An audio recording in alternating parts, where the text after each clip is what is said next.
Bonjour, bonjour à tout le monde et bienvenue sur la plateforme. C'est facile, voilà comment ça marche. Dimanche passé, nous n'avons pas pu, pour des raisons techniques, assurer la continuité de l'émission. Nous nous en excusons. Et pour ce dimanche, donc je reçois sur le plateau de C'est facile, voilà comment ça marche.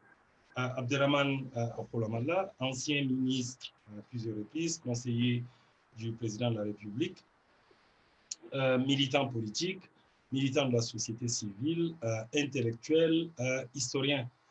C'est un homme très connu de tous les Tchadiens qui intervient tout le temps dans le débat public. Bonsoir Abderrahmane Akolomallah. Bonsoir. Nous recevons aussi Abel Maïna qui va être empêché pendant les 10 prochaines minutes, mais qui est en ligne, mais qui va se présenter tout à l'heure dès qu'il sera disponible.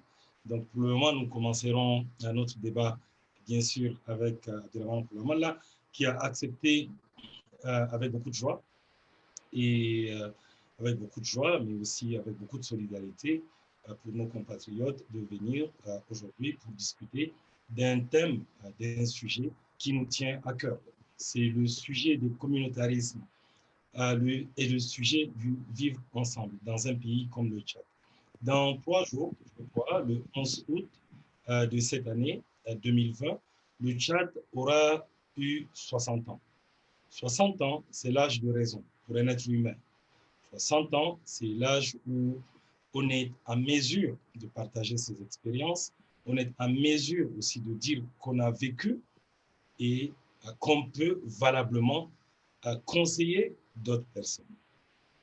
60 ans, ce n'est pas simplement l'âge de la maturité, c'est aussi l'âge où on s'assoit en général et on essaie de faire un bilan de ce qu'on a fait de sa vie, sur le plan personnel, bien entendu, sur le plan professionnel aussi.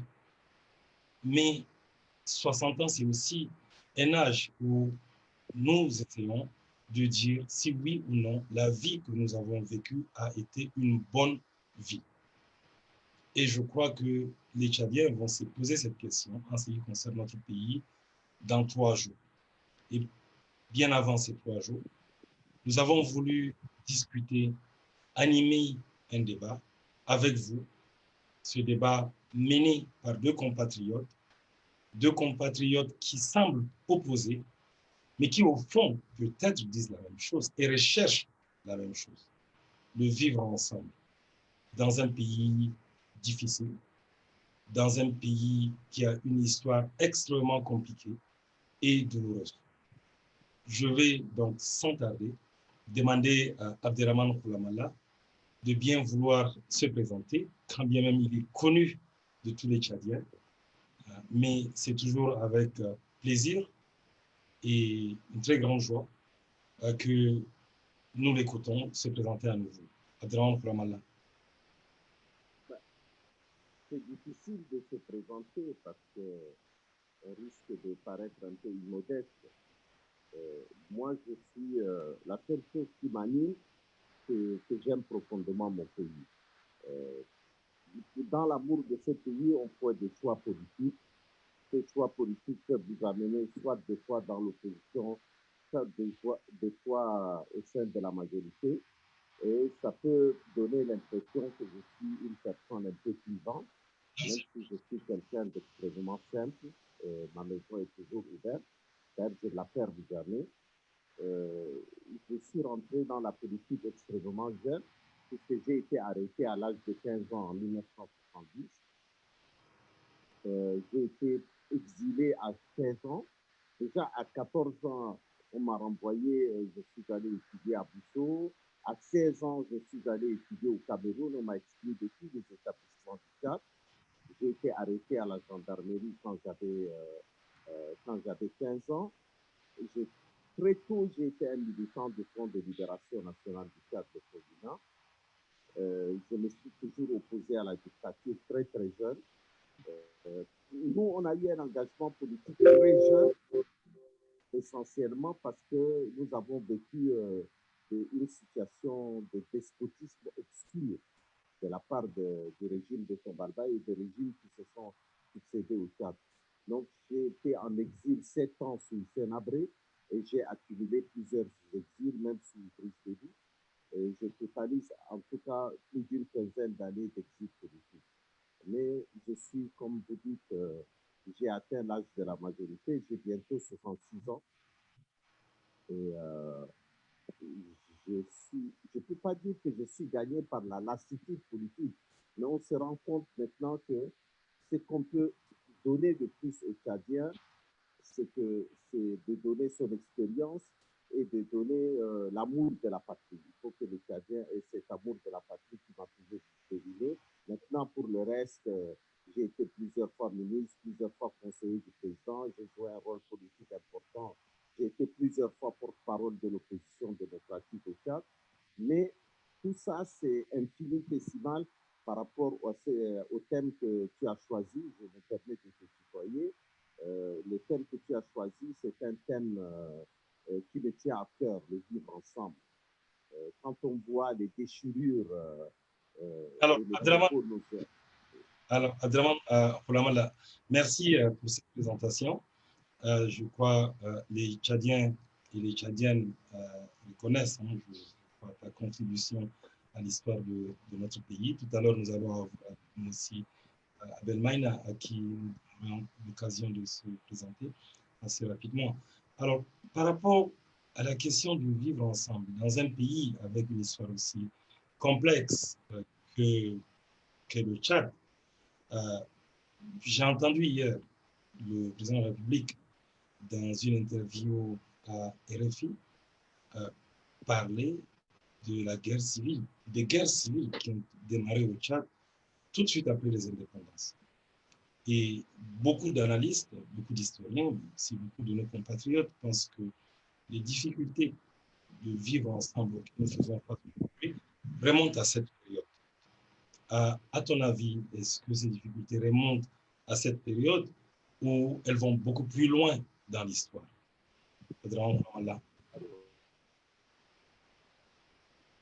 Oui? Allô? Alors, est-ce qu'on a perdu Abraham Koulamala? Je ne crois pas. Allô?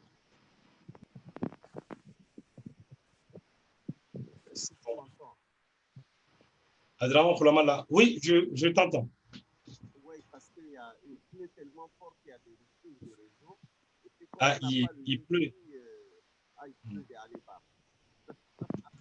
J'ai été obligé d'ouvrir les fenêtres parce que j'ai arrêté la clim pour que le son ne soit pas perdu. Alors, essaie de parler à haute voix. Voilà, je vais parler à côté du micro. Ça va un peu déranger pour les gens qui voient la vidéo. Est-ce que tu m'entends déjà bien? Très bien, très bien. Vas-y. OK. Alors, moi, je voudrais qu'on fasse un peu la différence entre la guerre civile et les insurrections armées au Tchad. C'est deux choses différentes. Pour moi, il y a eu une seule guerre civile au Tchad, c'est 1979. Avant 1979, ce sont des insurrections. Que ce soit le 16 septembre 63, que ce soit les événements de 65 à Mangalmé ou la création du Podina, sont des insurrections armées contre un régime. Mais en 1979, ce sont des populations civiles qui se sont déchirées entre eux, manipulées bien sûr par les hommes politiques. J'étais d'ailleurs jeune fonctionnaire à l'époque. Donc, même si on parle de plusieurs guerres civiles, il faut faire la différence entre la guerre civile et l'insurrection armée. Alors, Adrien, quand j'interromps de temps en temps pour essayer d'apporter, de demander des clarifications. Quand on dit qu'en 79, les populations civiles ont été manipulées par des hommes politiques, quelle est la véritable réalité de cette manipulation? A-t-elle véritablement existé? Ou plutôt, dès le départ, les Tchadiens ne s'appréciaient pas les uns les autres? Ça a fini par devenir un problème en 79, par s'exprimer ouvertement. Oui, disons que, bon, tu sais, 60 ans après l'indépendance, il ne faut pas connaître, comment dirais-je, une langue de bois. Quand Tombalba est arrivé au pouvoir, très vite, les gens ont identifié l'ethnie de Tombalbaye et sa région au pouvoir. Et d'ailleurs, Tombalbaye n'a rien fait pour. Il n'a pas cherché à unir les Tchadiens en cette époque-là. Et il y a eu une grosse exclusion de certaines populations du Tchad, et notamment les populations nordistes et musulmanes du Tchad. Donc, on était en 1960, le Tchad venait à peine d'accéder à la souveraineté nationale.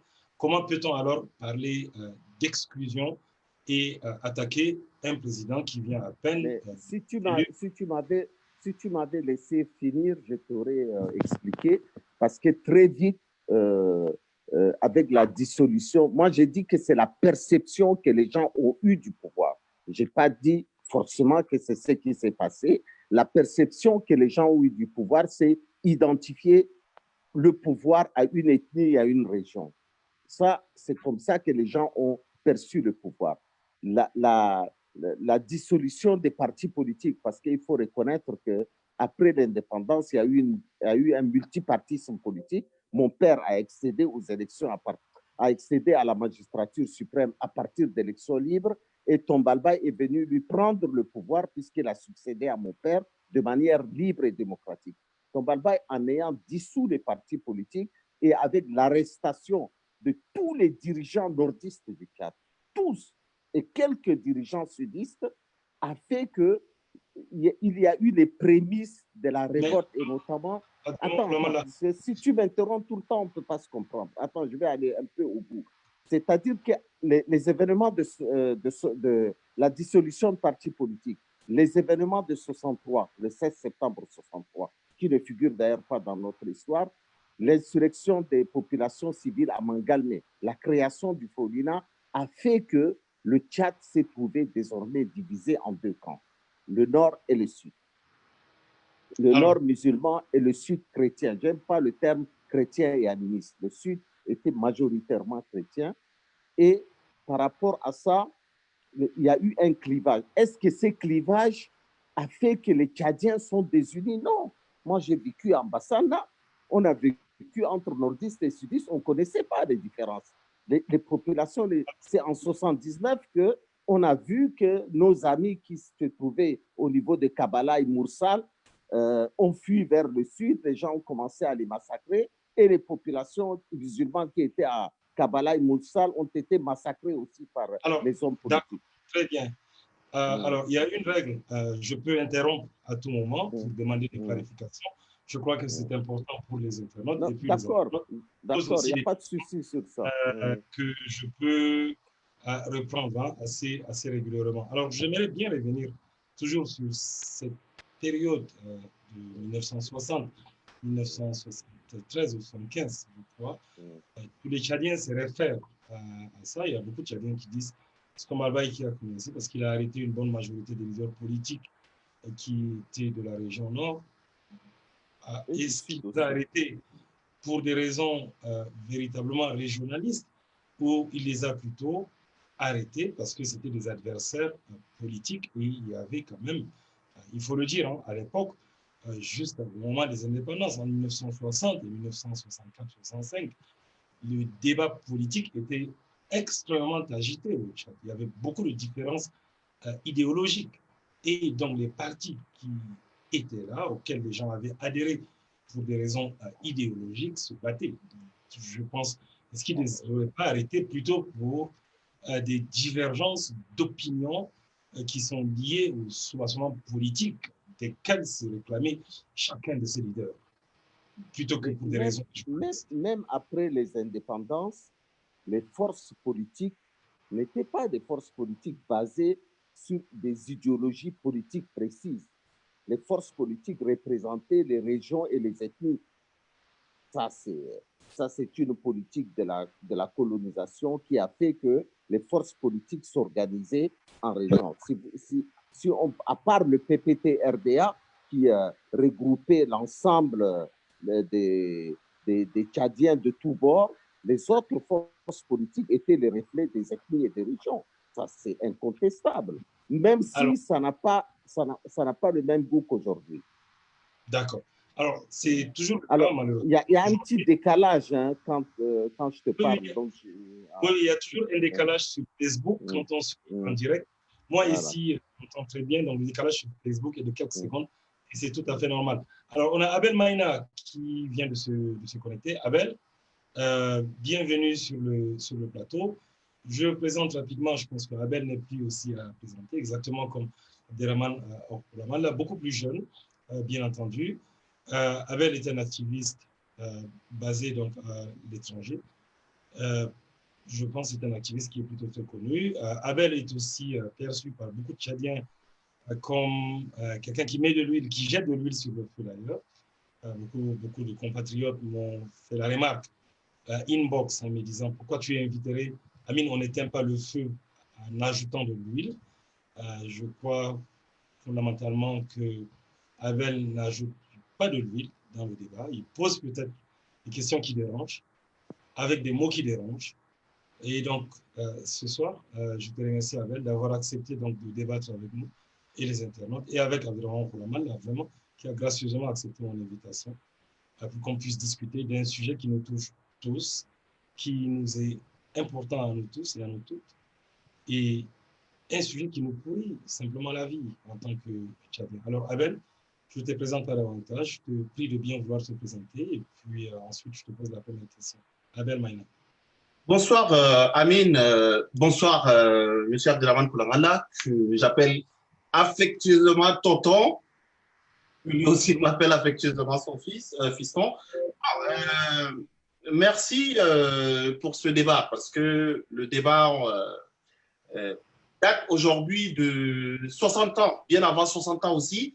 Voilà, moi je suis Abel Maïna, comme les gens me connaissent, je suis un activiste. Et quand on dit activiste, il ne faut pas confondre un activiste avec un homme politique comme Abdelrahman Koulamala qui essaye d'avoir des militants, avoir des gens qui vont le suivre. Donc, il essaye de caresser les gens dans le sens de leur poil. Moi, je suis un activiste. Mon rôle à moi, c'est de donner coup de pied dans la fourmilière parce que je n'ai pas envie de me faire désirer. Je n'ai pas envie d'avoir des amis. Pour moi, j'exprime d'abord, je ne suis pas activiste pour quelqu'un. Parce que l'activisme en soi-même, ce n'est pas une profession, ce n'est pas un métier. On ne se dit pas activiste parce qu'on est porte-parole d'un groupe d'individus. Moi, je ne suis pas porte-parole d'individus. Je dis haut ce que moi je veux. Je dis haut ce que je pense. Et maintenant, je n'ai pas de solution à apporter au problème. Moi, j'expose mon problème. Je suis comme mon fils. Un enfant, il crie à son papa, il dit, mais papa, j'ai faim. C'est au papa d'aller chercher des solutions et de trouver à manger. Donc, alors, Abel Maïna, donc, c'est très bien pour cette présentation, plutôt imagée, c'est au papa d'aller chercher le pain et l'enfant pose des questions. Donc, j'imagine, toi, tu poses les problèmes, tu poses des questions et souvent, ces questions dérangent. Alors, à ton avis, exactement comme Abdelrahman s'était exprimé tout à l'heure, je vais prendre quelques questions d'internautes. À ton avis, à partir de quel moment peux-tu situer le début de cette crise en fait, d'identité nationale en tant que Tchadien que nous vivons en ce moment? Bah, écoutez, la crise d'identité, le retranchement communautaire, pour moi, c'est pas le repli identitaire, c'est pas quelque chose d'aujourd'hui. C'est un truc que les Tchadiens naissent d'une certaine façon et l'acquièrent dès le bas âge au sein de leur famille. Dès le bas âge au sein de leur famille, au sein de leur communauté. Parce que aujourd'hui, ne serait-ce que même dans la communauté Marba, déjà, même dans la communauté Marba qui compte presque avec le découpage que Idriss a fait, mais sinon la communauté Marba compte environ une 60aine de villages. Donc, alors, même si on connaît, c'est qui Idriss? Je vais parler du président de la République. Ici, sur le plateau, on donne leur titre aux gens. Ah, ben, moi, je l'appelle Idriss parce que Idriss… Tu es activiste. Voilà, il n'est pas mon président, je ne le considère pas comme président. Du coup, même dans nos communautés déjà, les communautés sont divisées au fait. Et les communautés, déjà, même le fait qu'elles soient divisées, elles se disent déjà que, ah ben, il faut, dans la communauté Marba, il y a cette communauté qui est inférieure. Bon, il n'y a pas trop, ça n'existe pas trop chez nous, mais quand Alors, même. mais Abel, on comprend que les communautés soient divisées et j'aimerais bien te poser la question. J'aimerais bien qu'Abdelrahman Plouamala donne son point de vue par rapport à ça. Les communautés sont divisées, c'est un constat. Même au sein des communautés elles-mêmes, on sait que entre Marba, il y a Marba et Marba. Entre Gouran, il y a Gouran et Gouran. Entre Majinga, c'est Majinga et c'est Majinga. Donc, dans les mêmes, même dans les groupes ethniques, il y a fondamentalement des divisions et je dirais que c'est tout à fait naturel. C'est naturel aux sociétés humaines. Mais dans le cadre, en fait, du vivre ensemble national, qu'est-ce qui expliquerait alors qu'aujourd'hui, si Abel Maïna s'exprime, on a l'impression qu'il défend une communauté contre une autre. Si Abdelrahman Plouamala s'exprime, on a l'impression qu'il prend la défense d'une communauté contre une autre communauté. C'est-à-dire qu'en tant qu'activiste ou homme politique, vous n'êtes plus perçu comme parlant au nom de tout le monde, vous êtes perçu comme parlant contre une certaine communauté. À quoi cela est dû? Je commence par Abdelrahman Plouamala. Bon, disons que moi, je pense que la multitude d'ethnies, des tribus au Tchad est une richesse, est une chance pour le pays. Ce n'est pas une tare. Il ne faut pas voir nos différences comme quelque chose qui est insurmontable.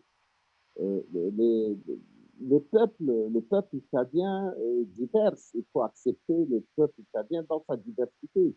Maintenant, la question fondamentale, c'est même pas de savoir pourquoi. C'est que, est-ce qu'on peut continuer comme ça? Est-ce que la jeune génération, la génération de 2020, la génération Internet, cette génération consciente, quand même, il y a des gens conscients. Quand vous me parlez d'activistes, il n'y a pas que des sudistes activistes, ils sont plusieurs, ils représentent toutes les régions. Quand vous avez des hommes politiques, ils représentent toutes les régions. Moi, je ne me promène pas qu'avec des sudistes. J'ai toutes les communautés bien. Dans mon parti, on essaye de transcender cela. Mais moi, je pense que, est-ce qu'il est possible de vivre ensemble? Est-ce qu'il est possible de ne pas voir en la personne son ethnie? J'ai toujours donné un exemple. Quand j'étais en Égypte, j'étais en Égypte pendant plusieurs mois, et le gardien de mon immeuble, je lui ai demandé, mais tu es de quelle tribu d'Égypte? Il m'a dit, Anna Masri, je suis égyptien. Cela m'avait interpellé, c'était en 1995. J'étais vraiment ému par sa réponse parce qu'il ne se considère pas comme une ethnie qui dit Anna Tchadien, Anna Égyptien, Anna Masri. Et j'aimerais que les Tchadiens disent Anna Tchadien. J'ai même créé une page sur Facebook dessus, mais qui n'a pas reçu beaucoup de personnes qui se sont intéressées à cette page, donc j'ai cessé de l'animer. Moi, j'aime bien Abel Maïna. Attends, juste pour dire, j'aime bien Abel Maïna parce que c'est quelqu'un qui est au-delà de ses compétoires. Hein. Moi, quand j'ai perdu mon frère, il a quand même pris sa voiture, il est venu me présenter des condoléances à Reims.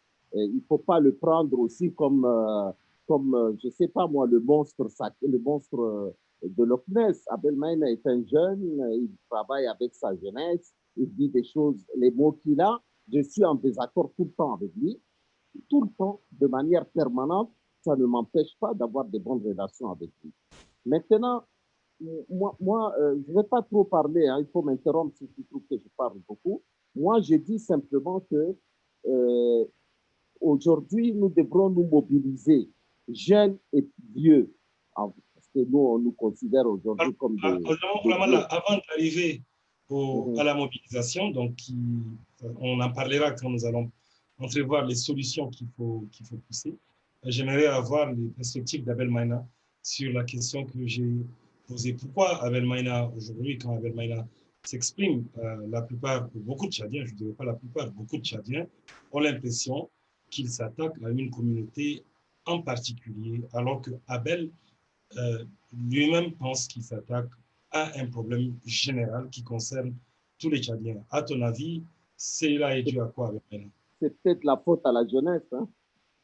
Oui, alors, Abel? Oui, je suis en train de suivre et en même temps, je lis aussi certains commentaires sur la page. Moi, il faut pas qu'on se cache. Le Tchadien est né libre certainement, mais dès sa naissance, on lui inculque une éducation d'hypocrisie, une éducation de mensonge, une éducation de sournoiserie. Je veux dire par là, dans nos communautés, on étouffe les jeunes, au fait. On étouffe les jeunes afin que les jeunes ne puissent pas s'exprimer. Et moi, je suis né dans une famille où, très jeune, j'ai pris mon indépendance d'expression. Quand les gens viennent, j'essaie de parler. On me dit non, mais ce sont des adultes qui parlent. Je dis non, mais j'ai envie de parler. Je dois dire ce que je pense. Abel, ça c'est le propre de l'éducation en Afrique. Un Sénégalais est aussi éduqué Tout à fait. de cette manière. Oui. Mais pourquoi le Sénégalais n'en veut pas un autre Sénégalais? Pourquoi le Ça, peuple tout à fait. sénégalais n'en veut pas forcément au Sérère sénégalais? Et au Tchad, on a l'impression que ce n'est pas le cas. C'est le cas tout simplement parce qu'au Tchad, il y a trop de non-dits, au fait. Le Tchad, quand les gens sont énervés, au lieu de laisser les gens exprimer leur colère, on dit non, non, non, ça. Et les gens sont étouffés avec leurs problèmes. Donc aujourd'hui, moi, les gens au Tchad préfèrent la politique de l'autruche. Les gens préfèrent fermer les yeux sur leurs problèmes. Et c'est ça qui crée évidemment de problèmes, ça crée de frustration et de colère. Moi, pour moi, je me dis non, disons-nous les choses pour dire que si ça ne marche pas, on va trouver une solution. Ce n'est pas en essayant de se calmer ou de ne pas dire les choses qu'on ne va pas trouver de solution. Et là, aujourd'hui... C'est une bonne question.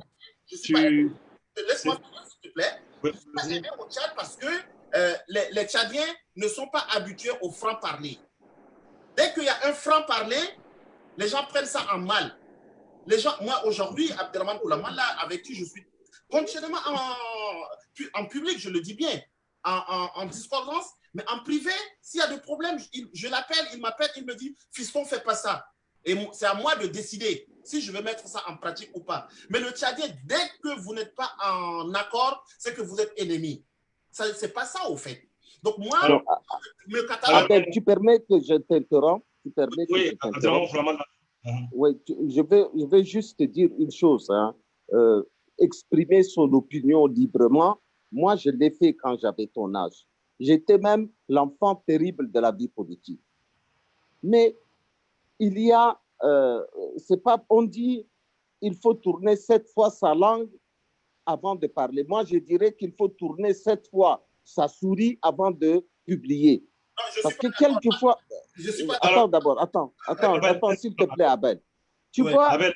Moi, j'ai lu certaines publications, pas forcément de Abel Meina, C'est-à-dire, il n'y a pas qu'Abel Meina qui, des fois, fait des publications un peu clivantes. Moi, je l'ai vu récemment, il a fait une publication, mais il est revenu pour dire qu'il regrettait sa publication et j'ai beaucoup apprécié. Parce que quand on fait des erreurs, il faut revenir. Chaque fois qu'on doit dire quelque chose qui met en péril l'unité nationale et la cohésion nationale, il faut éviter de le faire. Le fait que... non, l'unité... Mais regarde, Abel, je vais te dire une chose. Tu es jeune, je ne sais pas... Attends, je ne sais pas tu es né en quelle année, mais probablement après 79. En 79, c'est que moi, j'ai vu de mes yeux. Hein, j'étais jeune marié, j'avais même un enfant. C'est que j'ai vu de mes yeux la différence qu'il y avait entre le nord et le sud, les clivages. Je n'ai jamais imaginé que le Tchad allait se retrouver, que l'État tchadien allait se retrouver et que la nation tchadienne allait se reformer. Ça prouve que la nation tchadienne existe bel et bien. Non, avec nos clivages. Avec nos clivages. On vient chez toi. On laisse avec nos clivages. Les clivages de quelques clics sur Internet ne remettent pas en cause l'unité nationale. Ah non, maintenant, est-ce que l'unité nationale au Tchad est totale et entière? Non, elle n'est pas totale, elle n'est pas entière. Il y a encore des problèmes pour arriver à une unité nationale, à une cohésion nationale. On se bat tous les jours pour ça. Moi, c'est le combat de ma vie. C'est le combat de ma vie. Je n'ai jamais, jamais, jamais pris des positions clivantes contre une communauté nationale du Tchad. Je déteste cela. Je suis, d'abord, quand tu dis tu es Marba, moi je suis Baguirmien. Les Baguirmiens sont un trait d'union entre le sud et le nord. Donc, tu vois. Alors, oui, pardon, peut-être. Je sais que je dois modérer. Je ne veux pas que le débat soit entre vous deux parce qu'on a des internautes qui aimeraient aussi intervenir. Moi, je n'ai pas accès aux messages. Hein, si tu peux nous les lire. Oui, non, je vais les lire. Alors, rapidement, ce que j'ai compris ici, Abdraman Koulibaly a dit que l'unité nationale au Tchad est en marche. On n'y est pas encore. Non, je n'ai pas dit qu'elle est en marche, mais bon. C'est bien ça?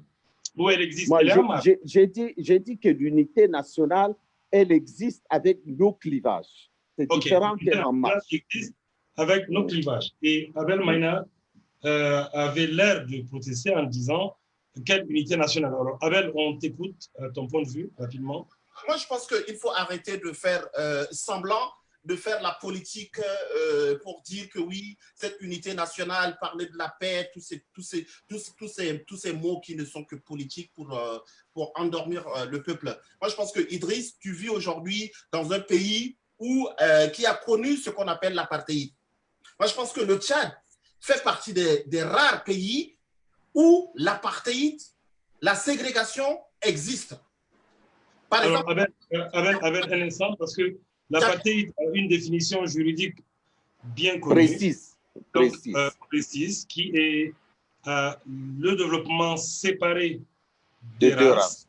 Oui. Ça, c'est un. Et puis, pas que des races, même en tant que le développement séparé des races en Afrique du Sud, et il y en a 4. Il y a les Blancs, il y a les Noirs, il y a les Indiens et il y a les Métis.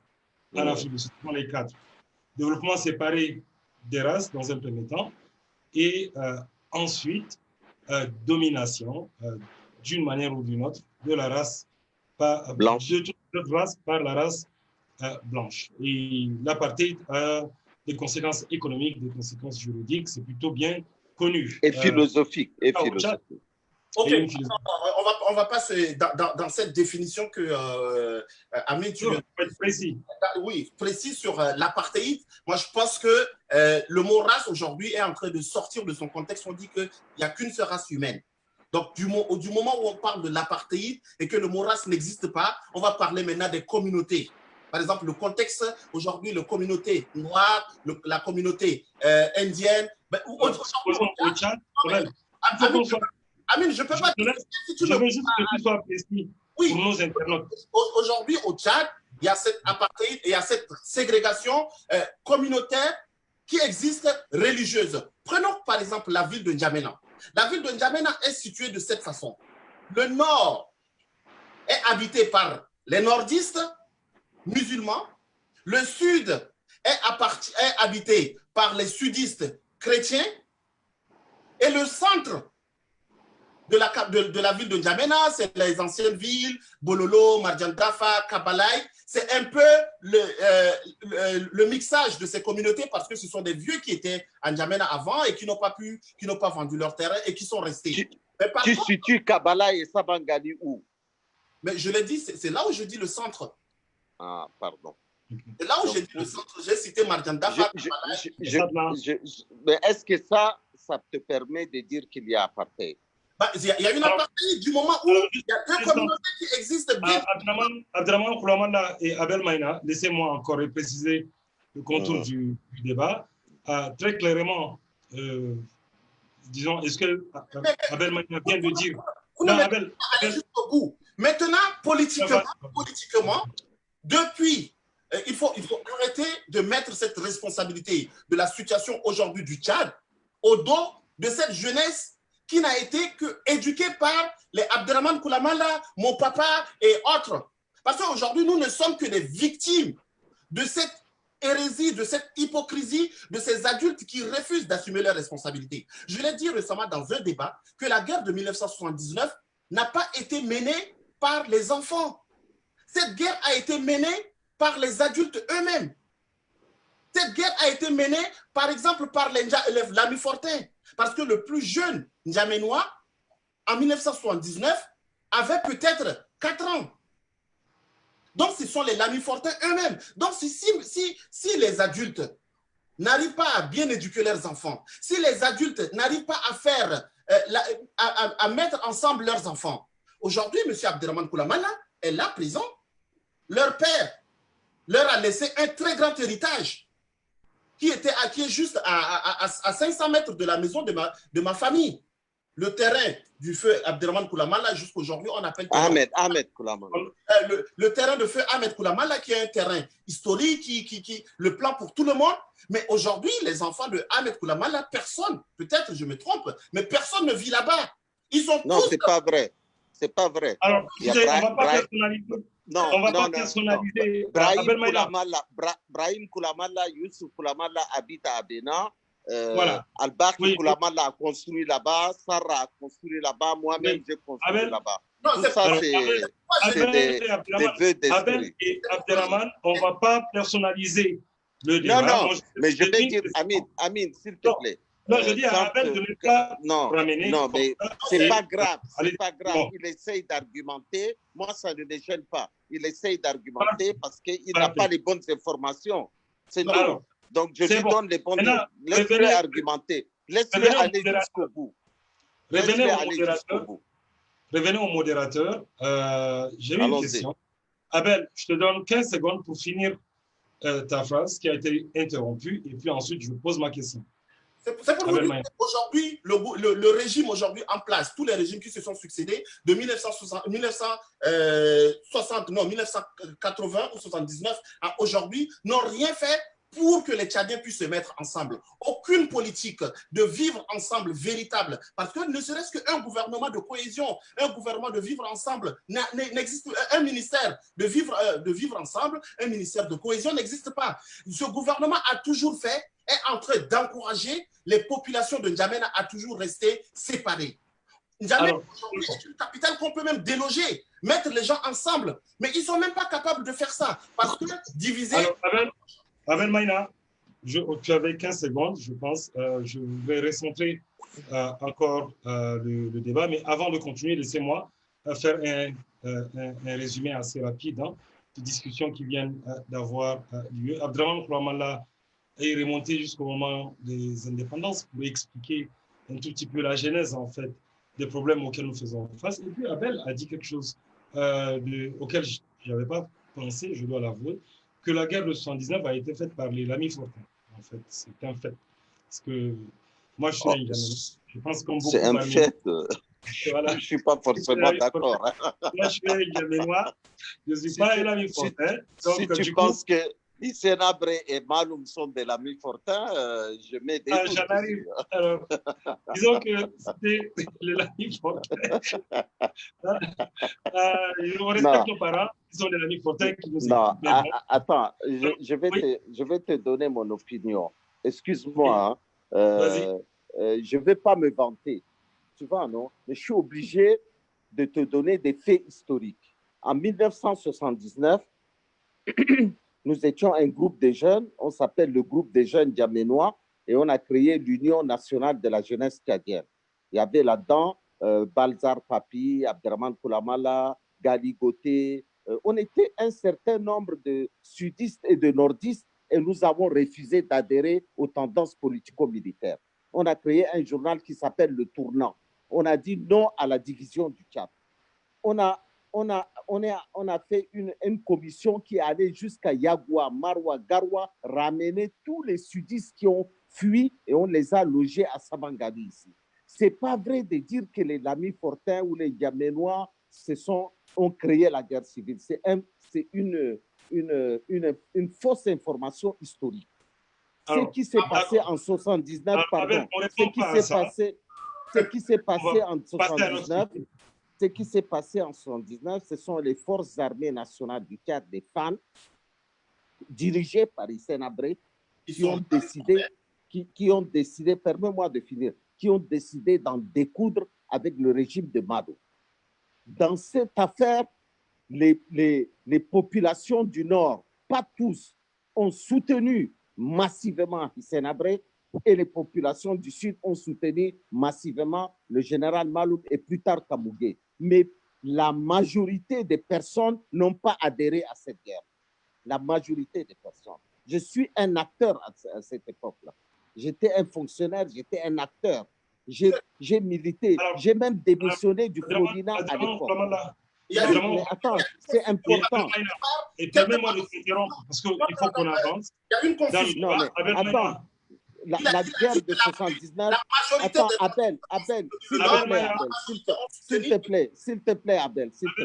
La guerre de 79, c'est la plus grosse connerie des cadres intellectuels tchadiens. C'est la plus grosse connerie.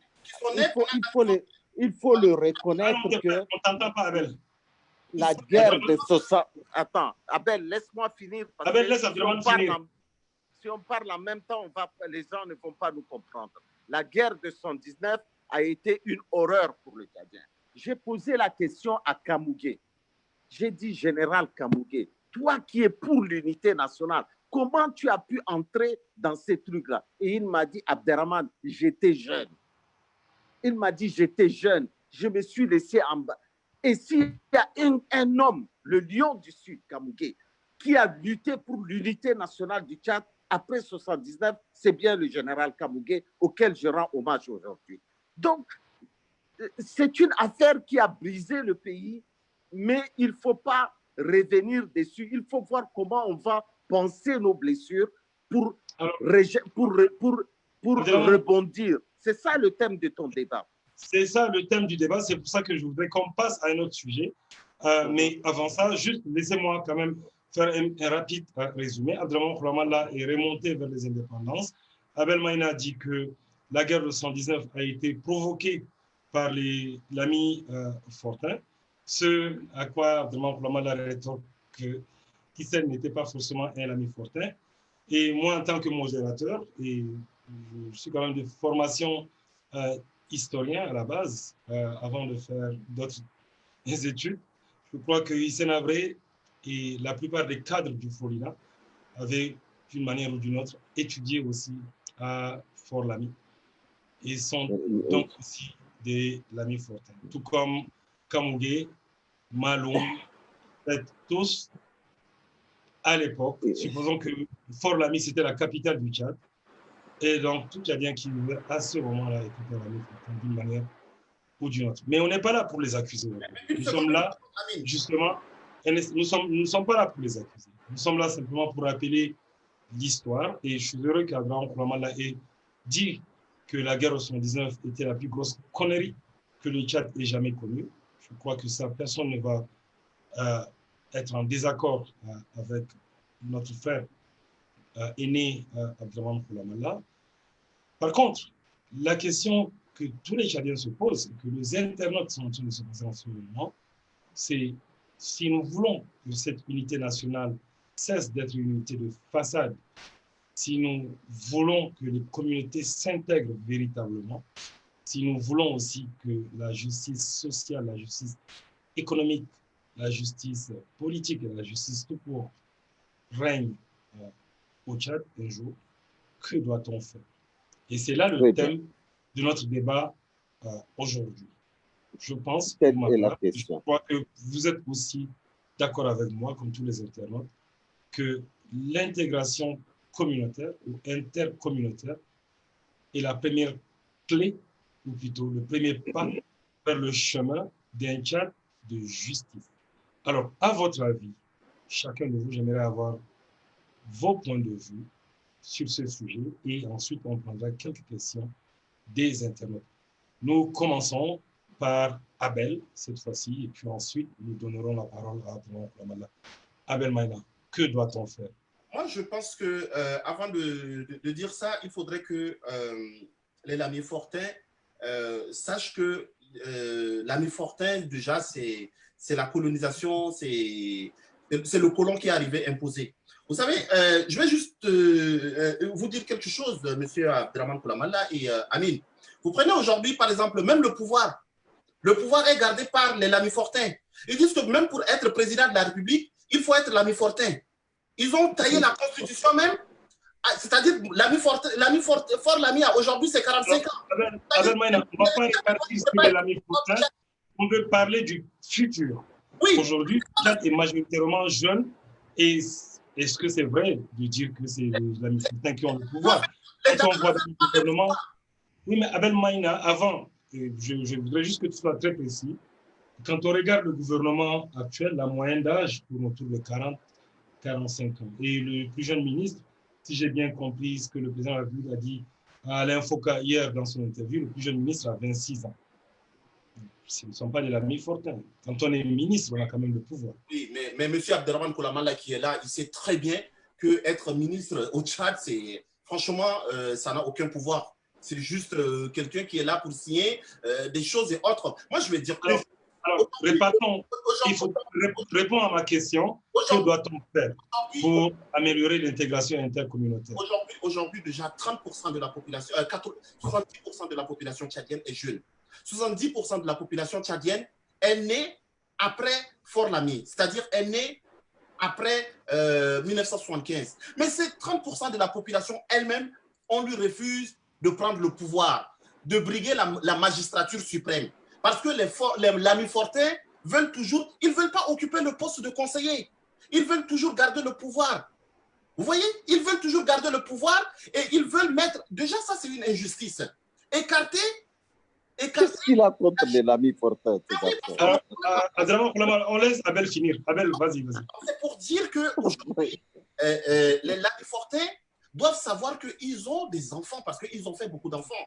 Et leurs enfants ont grandi et ont mûri. Et il faudrait déjà rétablir la justice en se disant que nos enfants ont grandi, nous avons foutu le pays en l'air et nous laissons le pouvoir à nos enfants. Parce que ce sont eux qui gardent encore les choses en main. Ce sont eux qui sont en train de foutre ce pays en l'air depuis 60 ans. Maintenant, il est temps qu'ils passent le pouvoir à la génération actuelle. Mais ils ne veulent pas passer le pouvoir à la génération actuelle. Là, c'est la première justice qu'il faut rendre. La deuxième justice qu'il faut rendre, c'est-à-dire qu'il faut déjà se dire que c'est important de mettre en place un système de dialogue. Pas un système de dialogue taillé à la mesure, mais un système de dialogue où il faut se dire, parce que le Tchad aujourd'hui a besoin de ce qu'on appelle vérité, justice, réconciliation. Et cette vérité ne peut pas venir si l'on ne soulève pas les vrais problèmes. Les vrais problèmes, c'est qu'au Tchad, il y a quand même une inégalité sociale. Je ne veux pas dire sociale d'une façon ou d'une autre, mais il y a une réalité d'une inégalité, ne serait-ce que dans les partages de gâteaux. Alors, Abel Maïna, deux choses, je résume rapidement et puis je passe la parole à Abdelrahmane. Tu as dit, premièrement, il faut que les Lami Fortin acceptent de passer le relais. Et ensuite, tu as évoqué la question de l'inégalité sociale. Alors, nous allons revenir sur la question de l'inégalité sociale. J'aimerais écouter le point de vue de Abdelrahmane Koulamala sur qu'est-ce qu'on doit faire donc, pour accélérer l'intégration intercommunautaire au Tchad, qui semble être la condition sine qua non pour qu'on puisse véritablement créer un Tchad de justice. Abdelrahmane Koulamala. Bon, d'abord, le vivre ensemble n'est pas lié au fait que les jeunes soient au pouvoir ou pas. Ce n'est pas ça le problème. Les divisions ethniques, les clivages entre les communautés tchadiennes ne sont pas forcément liés à l'âge des gens. On peut avoir 70 ans et être un vieux con et avoir 26 ans et être un jeune con. Donc ça n'a rien à voir. C'est toute une philosophie de la vie qu'il faut développer. La première des philosophies de la vie, c'est que est-ce que divisé, on gagne? Moi, mon père me dit l'unité est la force des faibles. Quand on a un pays aussi difficile que le Tchad, sans unité nationale, on ne peut pas avancer. Pour qu'il y ait unité nationale, il faut qu'il y ait un certain nombre de critères qu'il faut respecter. C'est-à-dire que toutes les populations du Tchad et toutes les régions du Tchad se sentent impliquées dans la gestion du pays. Je crois que ce n'est pas toujours, ça n'a pas été toujours le cas, pas forcément avec le président Idriss Déby aujourd'hui, mais tous les régimes qui se sont succédés au Tchad n'ont pas pensé à ce que les régions puissent s'impliquer. Auprès du chef de l'État, nous militons beaucoup et je pense qu'il fait énormément d'efforts pour cela.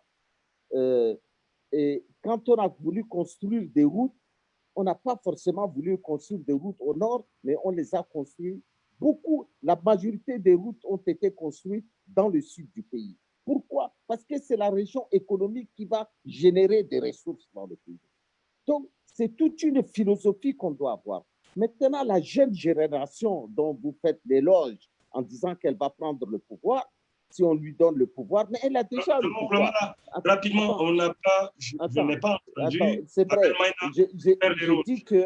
je dis que la jeune génération est déjà au pouvoir.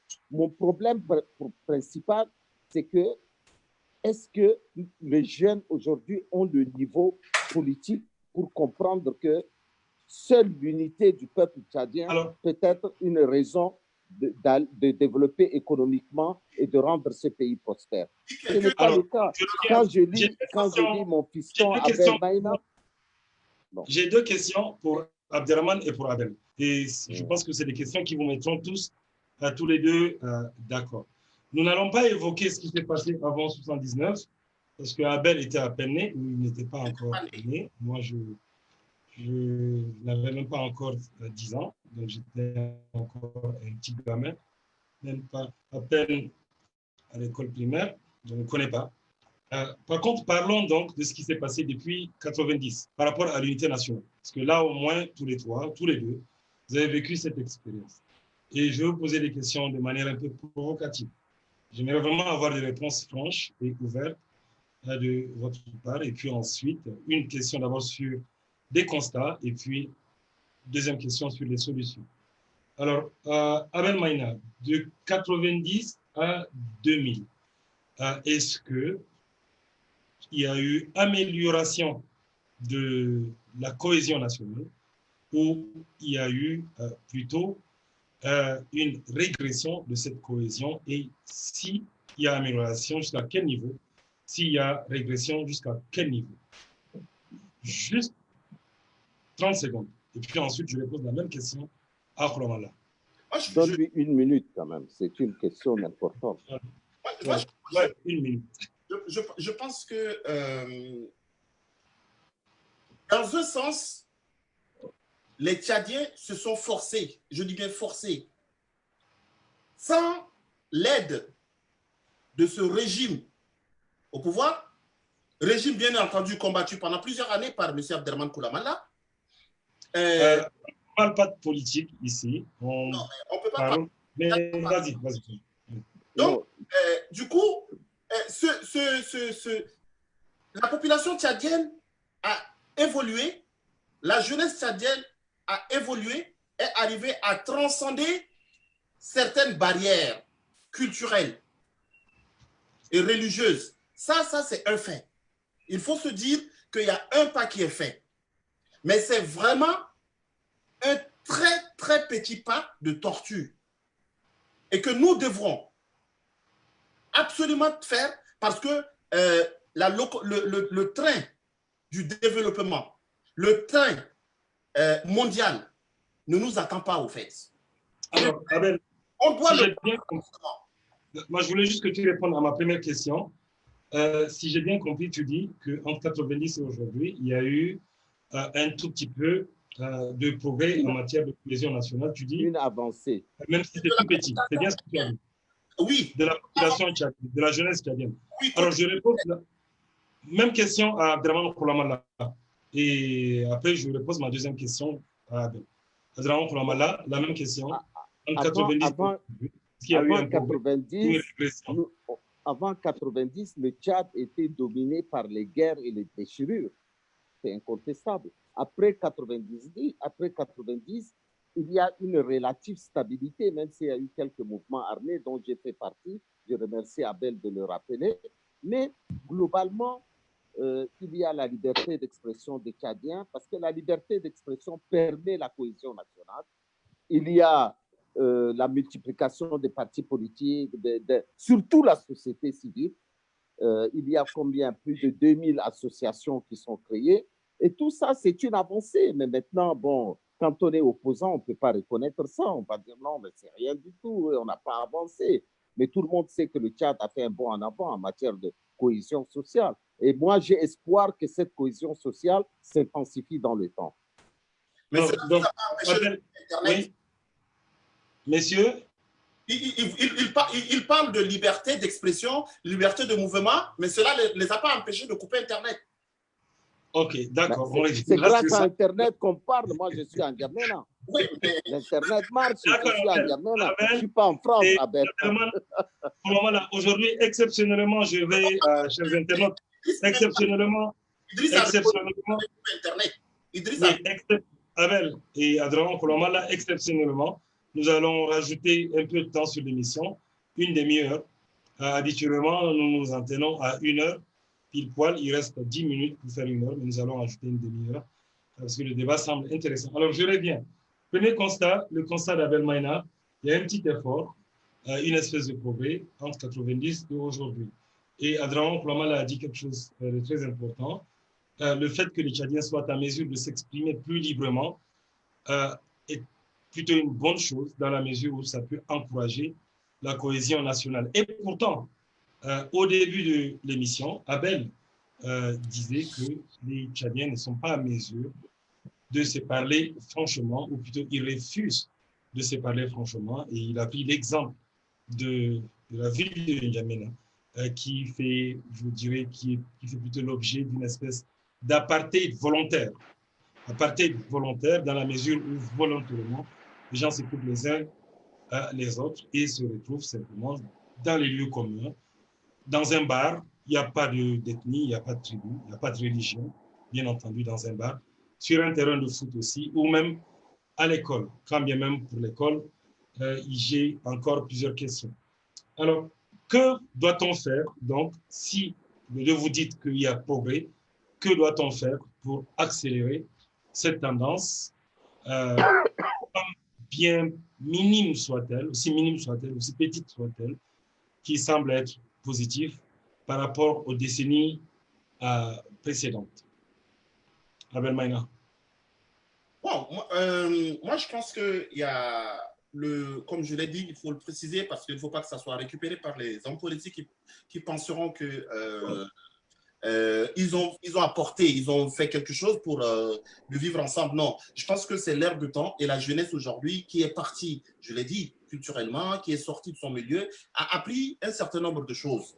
Mais le régime en place a tout fait pour que les choses ne puissent pas, la cohésion en elle-même ne puisse pas exister au sein de la population parce qu'on sait très bien que diviser pour mieux régner. Donc, il y a beaucoup de choses à mettre en place. Ces choses qu'il faut mettre en place, bien évidemment, ne peuvent pas passer, je le dis bien, sans une justice, une véritable justice indépendante. Une justice indépendante qui va instaurer l'égalité entre les populations. Parce qu'aujourd'hui, si un membre d'une communauté commet un acte répréhensible, il faudrait que la justice se saisisse de cette affaire, juger la personne en bonne et due forme. Alors, ça, c'est la première condition, Abel Maïna. Oui. Y a-t-il une deuxième condition où je passe la parole à Abdelrahman et puis ensuite on revient à toi pour la deuxième condition? Abdelrahman, quelle serait ta première condition pour accélérer la cohésion nationale? Une fois n'est pas coutume, moi je suis d'accord avec Abel sur l'indépendance de la justice. Il ne faut pas que la justice tchadienne n'assure pas son indépendance et il faut que le chef de l'État veille à cette indépendance. Aujourd'hui, la justice tchadienne est gangrénée par un mal qui gagne toute l'administration, c'est la corruption et les procès inéquitables. Sur ce point-là, tant qu'il n'y a pas une justice qui rende justice aux citoyens, la cohésion sociale est difficile à faire. Mais il n'y a pas que la justice.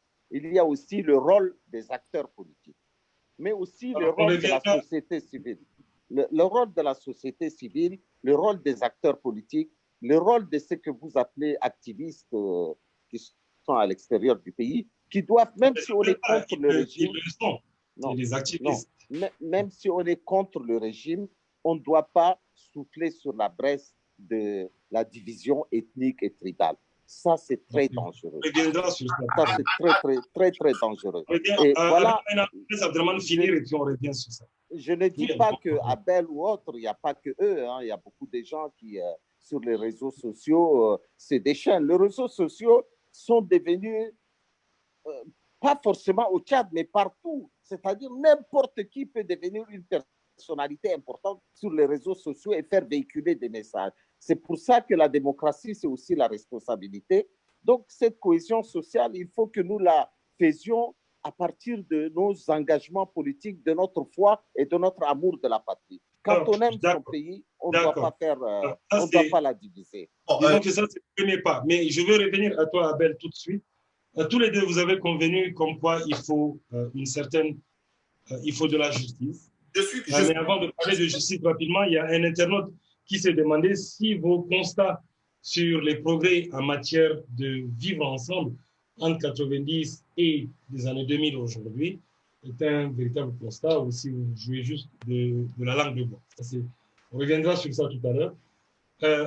Vous avez tous les deux dit qu'il faut de la justice. C'est une bonne question, on peut répondre dessus. C'est une excellente question. Oui, je reviendrai. Alors, tous les deux, vous avez dit il faut la justice. Et Abdelrahmane Koulamal a évoqué la question de la corruption auquel fait face cette justice, qui rend aussi des jugements à deux niveaux, des jugements qui sont déséquilibrés. Et, excusez-moi, moi j'aimerais ajouter un petit élément quand même qui rend la justice criminelle extrêmement difficile au Tchad. C'est le contexte social et culturel qui est celui de la DIA ou des accords entre tribus, entre ethnies, qui fait que d'une manière ou d'une autre, beaucoup de criminels échappent à la justice de l'État. Et je crois que c'est important parce que si on veut améliorer le vivre ensemble, je crois que la première chose, là, j'enlève mon casque de facilitateur, je donne mon opinion de citoyen. La première chose à faire, c'est de supprimer tu permets, la DIA n'est pas simplement communautaire, elle est religieuse pour les musulmans. Elle doit être supprimée. Non, peu importe, on peut la supprimer, mais elle n'est pas que communautaire. Elle est prévue par l'islam et les gens, quand ils l'appliquent, ils ne sont pas en désaccord avec leur religion. Ceci dit, moi j'ai toujours été dans le cadre de l'unité nationale et dans le cadre de la cohésion nationale, j'ai toujours été contre la DIA. La DIA n'a plus sa raison d'être dans un État démocratique. Dans un État moderne. C'est-à-dire qu'on peut faire la DIA entre communautés, mais l'action publique doit être poursuivie. Exactement. Voilà, c'est mon voilà. Les réparations de communautés peuvent être acceptées, mais l'action publique doit être poursuivie. Donc ça, c'est la condition pour qu'il y ait une véritable justice. On reviendra sur ça. Alors, quelle est la deuxième condition? Abdelrahmane Koulamal, là, tout à l'heure, a parlé de l'implication des acteurs politiques, économiques, ceux de la société civile. Et quand Abdelrahmane parlait, on avait l'impression que ces acteurs devraient épouser, ou plutôt prendre la parole dans le cadre d'une certaine direction, soutenir. Non, j'ai jamais dit ça. Direction. J'aimerais bien avoir j'ai jamais dit ça. Alors, je n'ai pas dit. Donc, je dis qu'il ne faut pas souffler sur les braises de la division. Amine, Abel, maintenant, vas-y. Oui, Abel. Le débat n'est pas équilibré parce que je pense que... Abel, vas-y. Oui, voilà. Moi, je pense que je suis ravi de savoir que M. Abdelrahmane Koulamal reconnaisse qu'au Tchad, il n'y a pas la démocratie. Il n'y a pas la démocratie. Ah, j'ai jamais dit ça. Je m'explique, il n'y a pas la démocratie. Vous reconnaissez ça parce que la justice est l'un des piliers fondamentaux de la démocratie. Et quand vous dites que la justice, il n'y en a pas au Tchad et qu'il faut l'instaurer. J'ai jamais dit ça aussi. Ça veut dire que vous... Bon, je laisse les internautes juger ça. Non, j'ai dit que... S'il vous plaît, non. Abel, tu permets, je précise seulement. Je précise. Abdelrahman, Abel a la parole. Je précise. J'ai dit que la question de l'indépendance de la justice est une question fondamentale. Oui, ok, parfait. Laisse les internautes. Abel, vas-y. Voilà. Donc, continue. Moi, je suis satisfait. Alors, Abel, à ce niveau au haut niveau du régime, parce qu'un conseiller de débit n'est pas n'importe qui, et qu'il puisse reconnaître ce fait, c'est quelque chose de très important pour moi, je le note. La seconde chose qu'il faut faire, aujourd'hui, quand on écoute, il ne peut y avoir une justice sans les bras de répression de la justice, c'est-à-dire la police, la gendarmerie et, si possible, l'armée.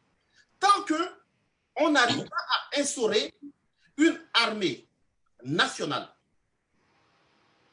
qui peut, avec une police nationale, une gendarmerie nationale, ça ne peut pas se faire.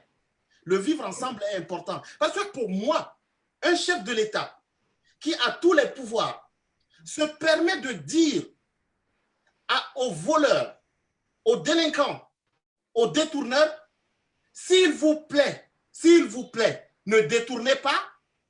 C'est tout simplement une aberration. Il ne connaît pas du tout son rôle de chef de l'État. Abel Maïna, là, on ne parle pas du président Idriss. Non, monsieur on parle de cohésion nationale. Monsieur Amin, la cohésion nationale, moi, je l'ai située. J'ai dit, 1, la justice. Et 2, cette justice doit avoir à sa disposition une armée nationale, vraiment une armée nationale, et une police et une gendarmerie pour faire son travail. Question de clarification, Abel Maïna. Oui. C'est quoi une armée nationale? À quoi elle doit ressembler? Une police nationale, à quoi elle doit ressembler? Et une gendarmerie nationale, à quoi elle doit ressembler pour qu'elle puisse être considérée comme... Une armée nationale ne doit pas comporter à peu près plus de 500 généraux, dont 80% sont issus d'une seule communauté qui ne représente même pas 0,5% de la population tchadienne. C'est un problème. Une police nationale ne doit pas avoir 23 peut-être chefs de police dans les régions qui sont issus, par exemple, 80% sont issus d'une seule région. Une gendarmerie, pareil. Une armée nationale doit vraiment représenter... Voilà ta définition de l'armée nationale. On va passer la parole à Abdelrahman Ouattara. Monsieur Amin, je vais finir. Je vais finir en disant tout simplement que quand un chef de l'État, je mets entre griffes, ne reconnaît... Mais en quoi on est dans le débat de la cohésion sociale? Non, mais je reviens. Abel Maïna, on ne parle pas de politique ici. Je crois que c'est important. On essaie d'entrevoir cette question sous un angle un tout petit peu différent. On va laisser le chef de l'État et ses opposants en dehors de ça. Non, on ne peut pas parler de cohésion nationale si la population n'a pas confiance en sa justice. Si la population, une partie de la population a peur de revendiquer ses droits. On ne peut pas parler de la cohésion nationale si la société civile n'a pas le droit de pouvoir... Est-ce qu'il est possible de dire un mot? Oui, Abel, maintenant on peut passer la parole à Abdelrahman Ouattara. Bon, moi je fais fi du baragouinage total que notre jeune débatteur dit, ou de certains embrouillamini. Je m'en vais vous dire comment marchent les institutions de la République. La justice au Tchad, selon la Constitution, est une justice indépendante.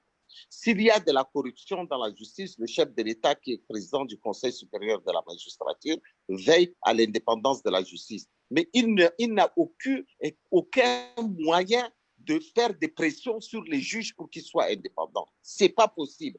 Il briserait le socle même de la démocratie. Maintenant, nous sommes...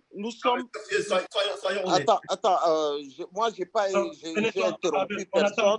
J'aimerais ne pas être interrompu. Non, mais maintenant, s'il vous plaît. Maintenant, quand je dis que l'indépendance de la justice est un élément essentiel pour la cohésion nationale, une démocratie, même mauvaise, vaut mieux qu'une bonne dictature. une démocratie même mauvaise, une démocratie même imparfaite vaut mieux qu'une bonne dictature, qu'un bon despotisme. Moi, je préfère la mauvaise démocratie aujourd'hui au Tchad, supposée mauvaise démocratie par certaines personnes, à une bonne dictature, celle de Pinochet, de Hissène Habré et tant d'autres, et Tombalba qui ont dirigé le Tchad. Voilà mon opinion. Maintenant, je vais revenir au cœur du débat. Je vais revenir au cœur du débat. Je vais revenir il faut arrêter de baragouiner. Il faut revenir au cœur du débat. Moi, j'ai accepté ce débat parce qu'il pose un problème fondamental, celui de la cohésion nationale, celui du vivre ensemble. Voilà, c'est ça qui m'intéresse. Donc, moi, je pense que pour vivre ensemble, la société civile, les acteurs politiques, tout le monde, nous devrions nous impliquer dans ces débats-là, au-delà de nos clivages politiques, au-delà de nos différences ethniques, religieuses. Quand on est intellectuel et qu'on écrive des âneries sur Facebook, sur les communautés nationales ou sur Twitter, ça me fend le cœur. Quand on a été à l'école et qu'on s'attaque à des ethnies, à des tribus, qu'on traite celui-là de Doum, de Kirdi ou des Akhawa, des machins, je ne peux pas supporter cela en longueur de journée. Et ça vient pas de l'ami Fortin, malheureusement, ça vient des jeunes. C'est eux qui se pavanent sur les réseaux sociaux en insultant les gens. Une démocratie se construit même avec ses opposants les plus durs. Je n'accepterai jamais que les opposants politiques soient empêchés de s'exprimer. Moi, vous savez quel est mon meilleur ami en N'Djamena? C'est ça, le Kebzabo. Je vais souvent manger chez lui. Et Dieu sait qu'on est différents politiquement. Mon meilleur ami, c'est Gali Goté. Mon grand frère préféré, c'est Yorongar. Je suis tout le temps chez eux. C'est ça la démocratie. C'est ça la démocratie. Alors, j'arrive maintenant. Je te laisse parler. Je te laisse parler. Moi, je voudrais qu'on avance. On n'a plus beaucoup de temps. Les internautes ont quelques questions qu'ils posent ici, mais je voudrais déjà faire un petit récapitulatif. Tous les deux, vous avez dit que la justice est l'élément clé.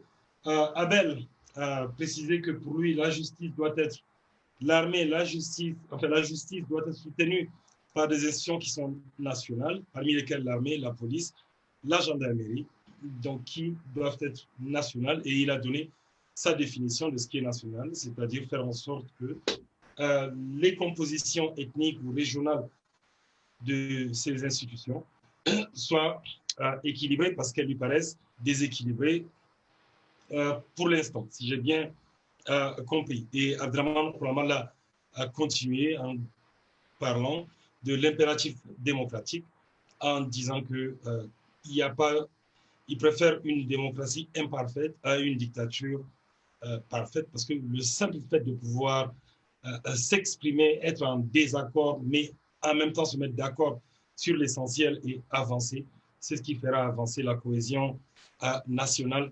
C'est, je pense, ce que j'ai compris des interventions des uns et des autres. Maintenant, les internautes posent quand même quelques questions que j'aimerais vous poser ici avant. Et il y a Nadjikimo Benudikita qui demande à Abel Maina quelle est l'utilité de ce qu'on appelle au Tchad la géopolitique. Est-ce qu'elle est utile pour l'intégration nationale? Alors, je commence par Abel Maina et ensuite je laisse la parole à Abdraman Kouramala. Mais s'il vous plaît, de grâce, vous avez chacun une minute, pas plus, sinon je vais... Amine, tu dois préciser qu'est-ce que c'est la géopolitique. Il y a peut-être des gens qui ne comprennent pas. Alors, la géopolitique au Tchad. Alors, il y a deux types de géopolitique. Hein.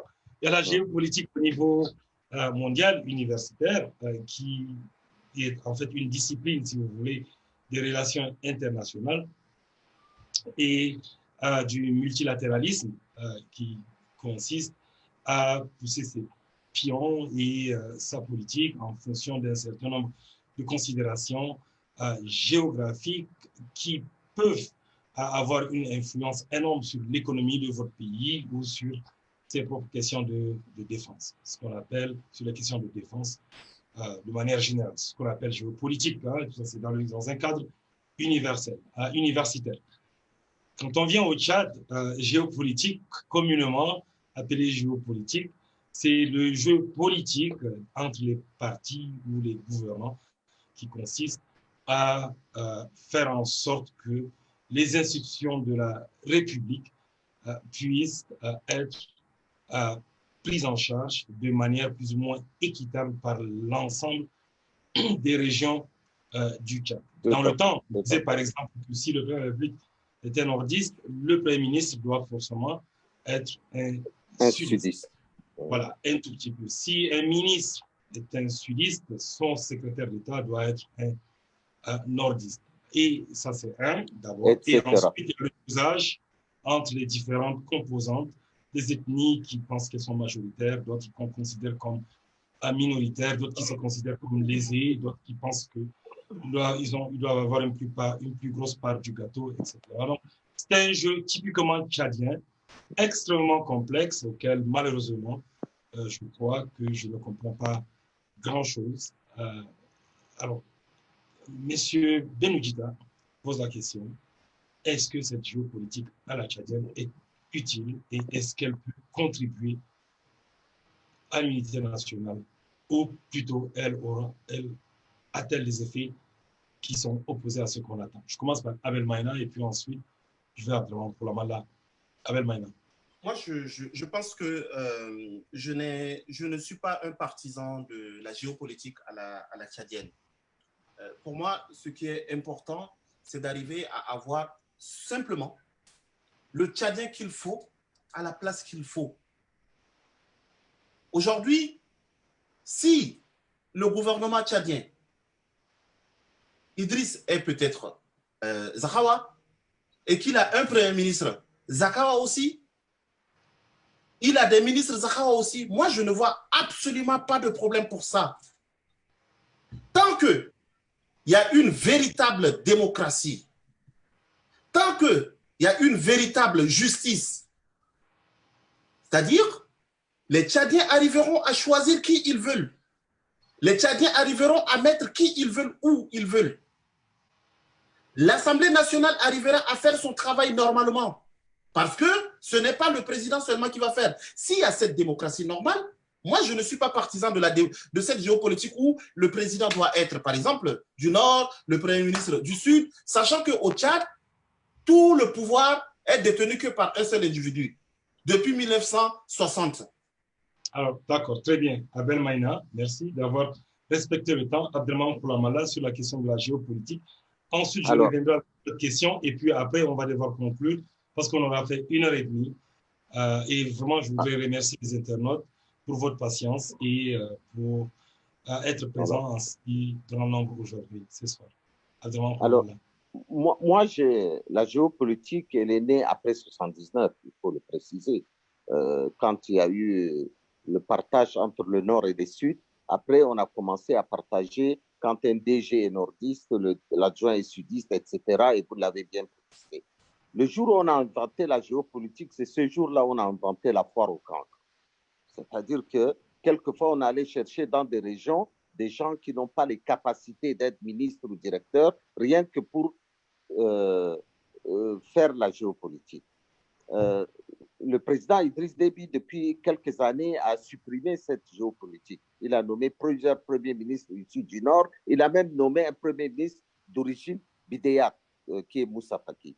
Donc, je suis foncièrement opposé à la géopolitique. Je n'en dirai pas plus.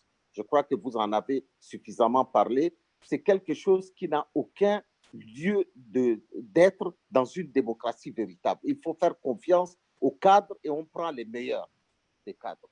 Je vous donne un petit exemple. Attends, oui. je vous donne un petit exemple. Mais il ne faut pas que, sous prétexte de ne pas faire la géopolitique, faire un déséquilibre total. C'est-à-dire ne pas tenir compte de notre équilibre politique, social et culturel dans le pays et mettre que certaines personnes à certains postes. Donc ça, il ne faut pas tomber dans l'excès de l'un ni dans l'excès de l'autre. Je m'arrête là parce que tu n'as pas beaucoup de temps. J'aurais aimé développer plus. Alors, je vais revenir. Donc, j'ai une deuxième question à vous tous les deux. Mais j'aimerais donner quelques informations quand même en ce qui concerne la géopolitique ou ce qu'on appelle géopolitique, qui est le dosage de la recherche d'un certain équilibre. Dans les pays qui sont avec des institutions très fortes, des institutions qui fonctionnent plutôt bien, on n'utilise pas du tout la géopolitique, on utilise plutôt le dosage politique. Mais un dosage qui est décidé par les électeurs, qui n'est pas décidé dans les bureaux. C'est-à-dire le parti qui gagne remporte la mise. Le parti qui perd s'organise, se prépare pour gagner les prochaines élections. Pour gagner les prochaines élections. C'est un véritable test de démocratie. Le jour où de maturité. Et de maturité démocratique. Le jour où le Tchad parviendra à la situation auquel vous tous les deux faites référence, le parti qui gagne remporte la mise et fait plutôt son propre dosage au sein de ses propres rangs, et personne ne trouve à le dire, et le parti qui perd s'organise pour pouvoir gagner lors des prochains scrutins. Je pense qu'on pourra dire que nous avons atteint un certain niveau de maturité politique. Alors maintenant, ma question, qui est ma dernière question, pour vous tous les deux, à supposer que tous les deux, vous avez le pouvoir de changer le Tchad. Vous deveniez demain président de la République. Qu'est-ce que vous allez faire immédiatement pendant les 12 premiers mois pour pouvoir améliorer la cohésion nationale? Quelles sont les décisions que vous allez devoir prendre? Supposez. Je sais que personne parmi vous ne veut aller concurrencer Idriss Déby, hein, certainement. Je ne suis pas sûr que vous ayez envie de le faire. Mais à supposer que vous êtes président de la République. On commence par Abel Maïna. Non, on commence par Maïna parce qu'il a un parti politique et il est censé prendre le pouvoir. Non, il n'est pas ici au titre d'un parti politique. Il est ici au titre d'un citoyen. Je lui laisse s'exprimer d'abord. Parce que normalement, quand on crée un parti politique, c'est pour prendre le pouvoir. Mais Abel Maïna, on n'est pas ici. Je n'ai pas invité vraiment là en tant que responsable de parti politique. Je l'ai invité en tant que citoyen engagé pour le changement dans le pays. Donc, il s'exprime en tant que citoyen. Il ne s'exprime pas dans le cadre d'un parti politique. Donc, Abel Maïna, s'il te plaît, vas-y. Je voudrais relever que le débat n'est pas équilibré, c'est pas grave. Ok, c'est quand tu peux inviter Abderrahmane à te remplacer si tu le souhaites, pour qu'il parle à ton tour. Mais je voudrais dire une chose. Le Tchad n'a pas besoin d'hommes forts. Mais le Tchad a besoin des institutions fortes. Et ces institutions, j'en ai cité quelques-unes tout à l'heure. 2. Je vais ajouter à ces institutions une assemblée générale, une assemblée nationale ou un Sénat fort. Et si jamais, moi, Abel Maïna, il m'arrivait d'avoir le pouvoir au Tchad, la première des choses à faire, c'est d'abord de dissoudre ou bien de faire un travail, un véritable travail au sein de l'armée nationale. Tous ces généraux élevés posent le problème pour le pays. De 2, mettre en place une assemblée nationale souveraine et aussi avoir une justice libre, indépendante, qui peut faire son travail de façon normale. Le vivre ensemble dont on parle aujourd'hui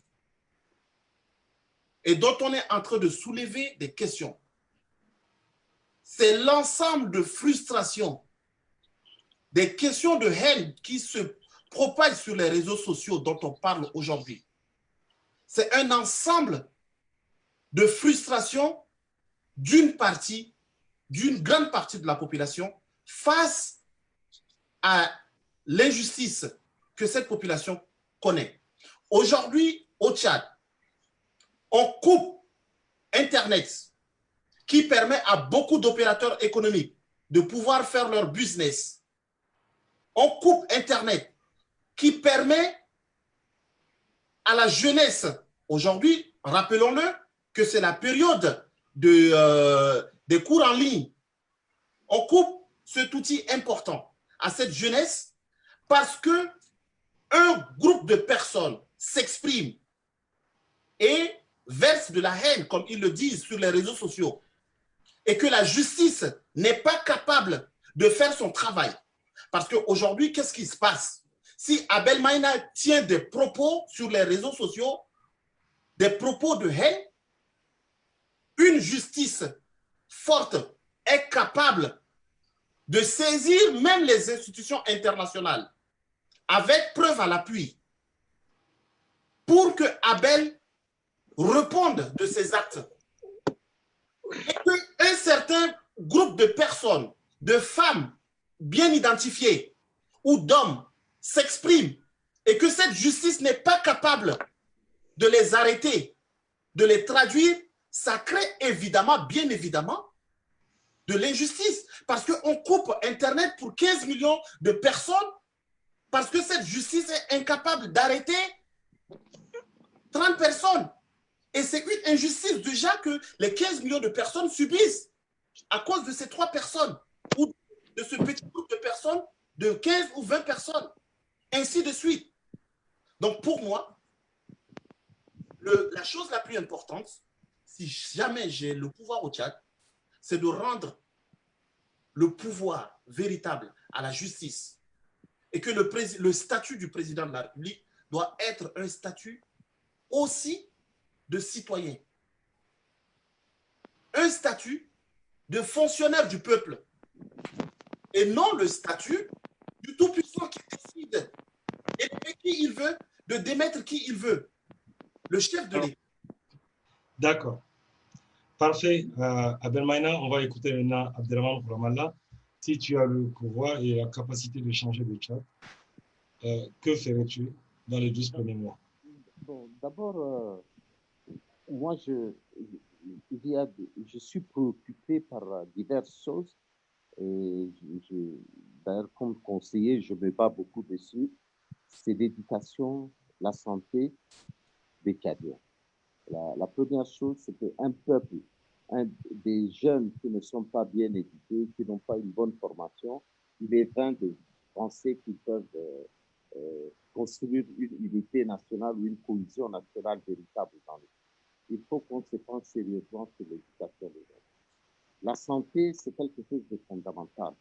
La crise du Covid a montré, même dans les pays européens, l'étendue du désastre en matière de santé. D'ailleurs, je remercie le nouveau ministre de la Santé qui vient de mettre plusieurs comités pour faire le bilan et le diagnostic des problèmes de santé. Je suis moi-même membre de ce... Alors, Abdelrahman, tu peux te rapprocher, on ne t'entend pas. Ah, pardon. Donc, je disais que l'éducation, la santé, il faut se pencher, il faut multiplier les hôpitaux. Le président a parlé de 23 hôpitaux au Tchad, il en faut beaucoup plus. Il faut penser à faire une meilleure éducation.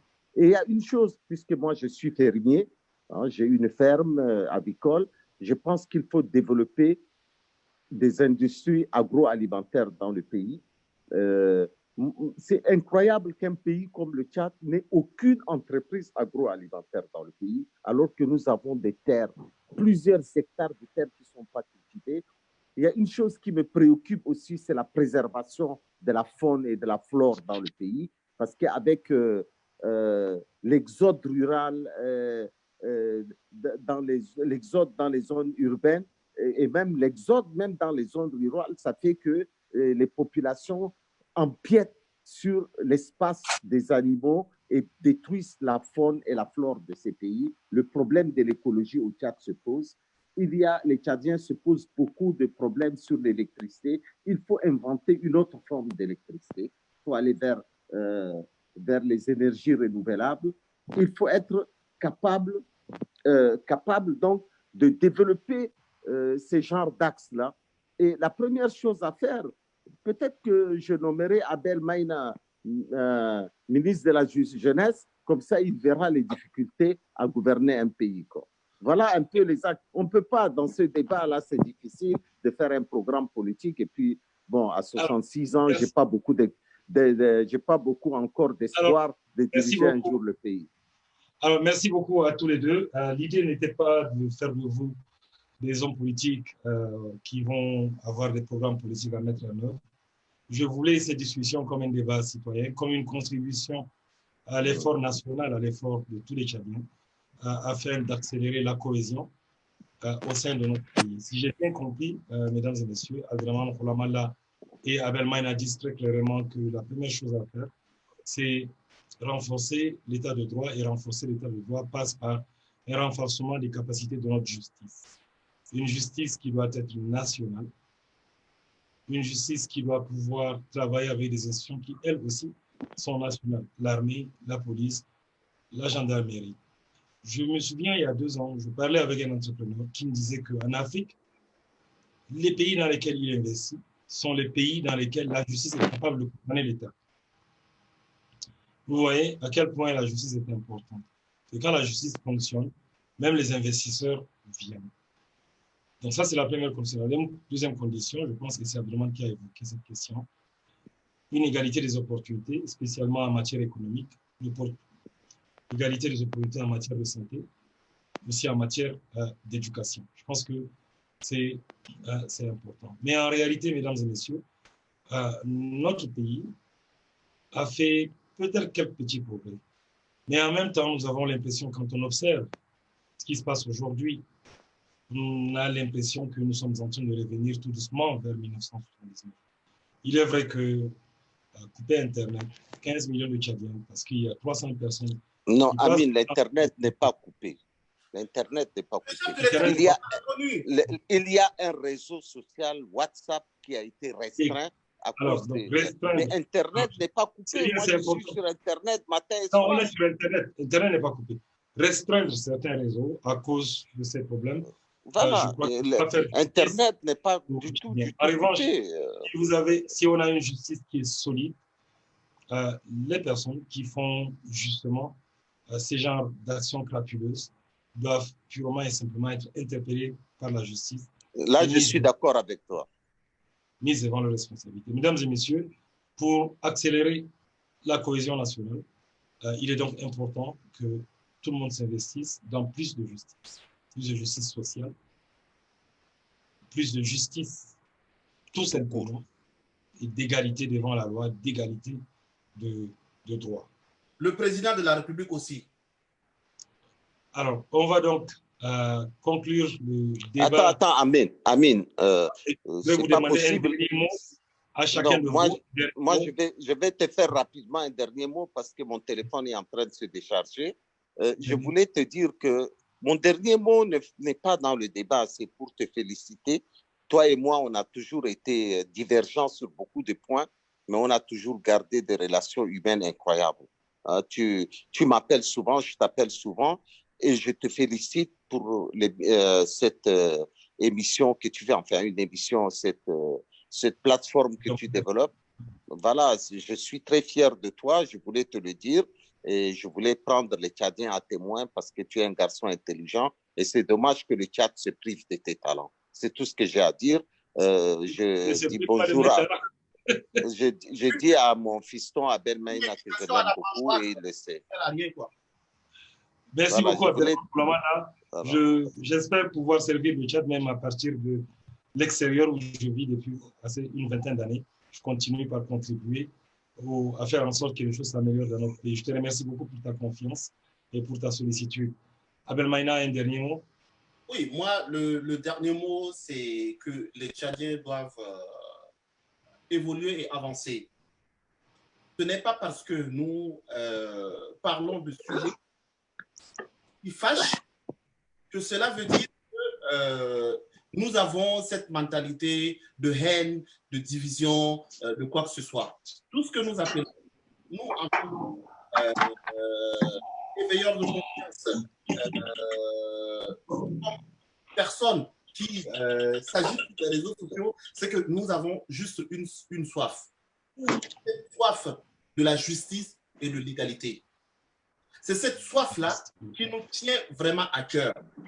Et malheureusement, nous avons des gouvernants qui se plaisent dans cette division parce que ça les arrange.